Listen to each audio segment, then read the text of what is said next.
दोस्तों, आज हम एक ऐसे शख्स का इंटरव्यू लेके आए हैं जिनका नाम गोपाल परमार है, जो मध्य प्रदेश से बिलोंग करते हैं। दोस्तों, गोपाल परमार वो शख्स हैं जो पहले भक्ति करने के साथ साथ बहुत दुखी रहते थे, भूत प्रेतों से बहुत परेशान रहते थे। लेकिन जब से इन्होंने संत रामपाल जी महाराज द्वारा लिखित पुस्तक ज्ञान गंगा पढ़ी है, तब से इनका पूरा जीवन ही बदल चुका है। तो साथियों, गोपाल परमार जी का इंटरव्यू शुरू करने से पहले आपसे एक रिक्वेस्ट है कि अभी तक आपने हमारे यूट्यूब चैनल को सब्सक्राइब नहीं किया है तो सबसे पहले हमारे यूट्यूब चैनल को सब्सक्राइब कर लें और वीडियो को लाइक भी कर दें। तो आइए साथियों, वीडियो शुरू करते हैं और देखते हैं ज्ञान गंगा पुस्तक पढ़ने के बाद गोपाल परमार जी का जीवन कैसे चेंज हो गया। नमस्कार सर। नमस्कार सर। सर क्या नाम है आपका?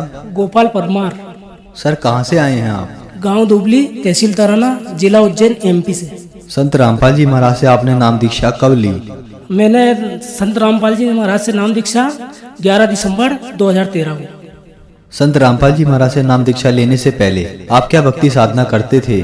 संत रामपाल जी महाराज से नाम दीक्षा लेने के पहले मैं जैसे ब्रह्मा विष्णु महेश और मेरा एक छोटा भाई बचपन में कुएं में पानी में गिर गया था और एक मेरा बड़ा भाई एक्सीडेंट में शांत हो गया था, तो उनको घर बिठाया था, तो उनकी पूजा करते थे हम। सर आपने बताया कि आप देवी देवताओं की पूजा करते थे तथा भूतों की पूजा भी करते थे, तो इन सभी पूजाओं से आपको क्या क्या लाभ हुए? कुछ भी लाभ नहीं मिला मुझे, और मेरी इच्छा अंदर आत्मा कहती थी कि इन भूतों को और उनको क्यों पूछते, कोई एक परमात्मा उनकी पूजा करनी चाहिए।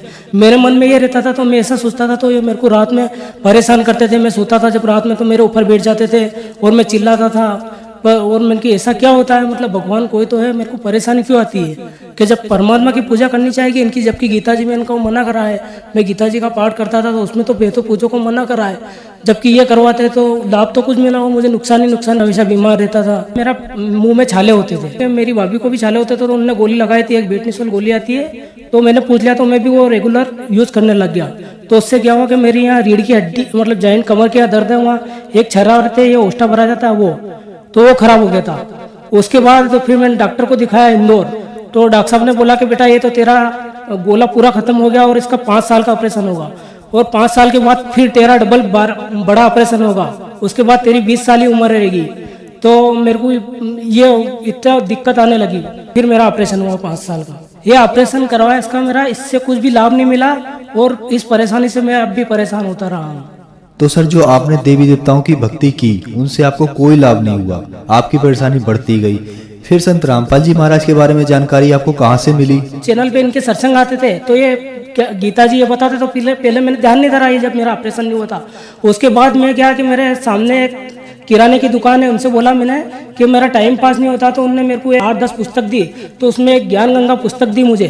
तो मैंने वो तो बाकी पुस्तक नहीं पढ़ी और ज्ञान गंगा पुस्तक पढ़ी मैंने, तो मैंने कि यार इसमें क्या है, ऐसा ज्ञान गंगा में ज्ञान की बात होगी, तो मैंने ज्ञान पढ़ी, तो मेरे पेड़ नीचे की धरती की खसक गई। मैंने कि ये तो कबीर साहब को, ऐसा कौन सा संत है जो कबीर साहब को पूर्ण परमात्मा बताते हैं। मेरा तो दिमाग खराब हो गया, मैंने पुस्तक रख दी वो, तो फिर भी मेरी आत्मा नहीं मानी कि ये जो बता रहे संत इसमें कुछ तो दम है। तो मैंने वापस उस पुस्तक को उठाई और फिर पढ़ी मैंने, तो उसको पूरी, फिर उसमें गीता जी का और श्लोक देवी भागवत पुराण में लिखा, जब पेज नंबर प्रश्न नंबर सब उसमें लिखा हुआ है, मैंने मिलाया, तो फिर मैंने ये जानकर उसका पूरा पेज पढ़ा हुआ था, सामने का गुरु रामपाल जी महाराज का नाम उस पर नहीं था। तो मैंने अंतरात्मा से बोला कि ऐसा कौन सा संत होगा। पहले उनका आस्था टीवी पे आता, फिर साधना टीवी पे आने लगा सत्संग पूज्य सदगुरु रामपाल जी महाराज का।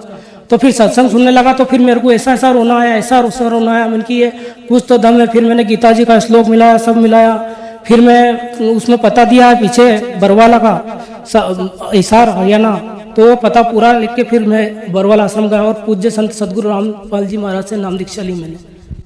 सर आपने संत रामपाल जी महाराज से नाम दीक्षा ली, तो उसके बाद क्या आपको कोई लाभ प्राप्त हुए? बिल्कुल सर, मेरे डॉक्टर ने यूँ बोला था कि तेरा जो ये ऑपरेशन होगा, ये 5 साल बाद तेरा फिर से ऑपरेशन करवाना पड़ेगा। तो ये 5 साल हो गए मेरा।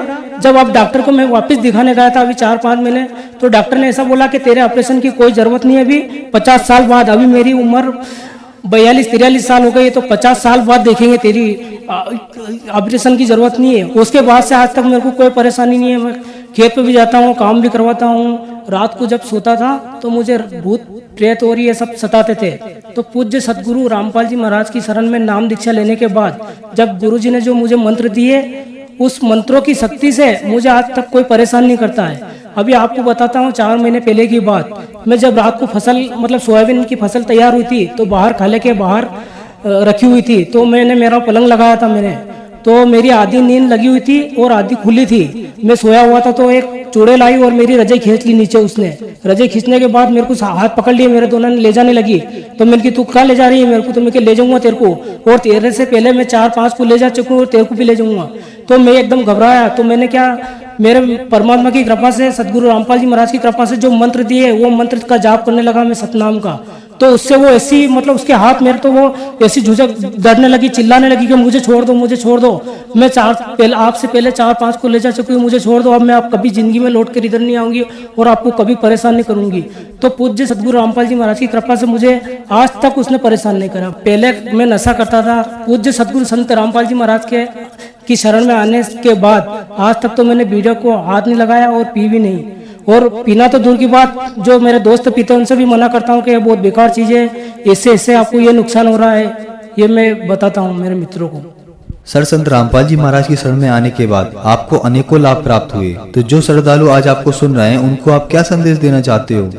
मैं उन्हें ये संदेश देना चाहता हूँ कि आप भी सदगुरु रामपाल जी महाराज का सत्संग सुनो, और जैसे मैं दुखी था, मेरे को इतनी बीमारी थी, मुझे लाभ हुए, वो आपको भी मिल सकते हैं अगर आप सदगुरु रामपाल जी महाराज की शरण में आओगे और नाम दीक्षा लोगे तो आपका कल्याण हो जाएगा और मोक्ष भी मिल जाएगा परमात्मा की कृपा से। सर, संत रामपाल जी महाराज से नाम दीक्षा कैसे ले सकते हैं? पूज्य संत सदगुरु रामपाल जी महाराज से जो गुरुजी के चैनलों पे सत्संग आते हैं उनके नीचे एक पट्टी आती है, उस पे फोन नंबर और सभी आप फोन नंबर लगाओ, उस पे आपको जानकारी मिल जाएगी। सदगुरु जी की कृपा से हर प्रदेश में, हर मतलब जिले में व्यवस्था दे रखी है, आपको सारी जानकारी मिल जाएगी। आप वहाँ से जानकारी ले सके नाम दीक्षा ले सकते हो। धन्यवाद सर। धन्यवाद।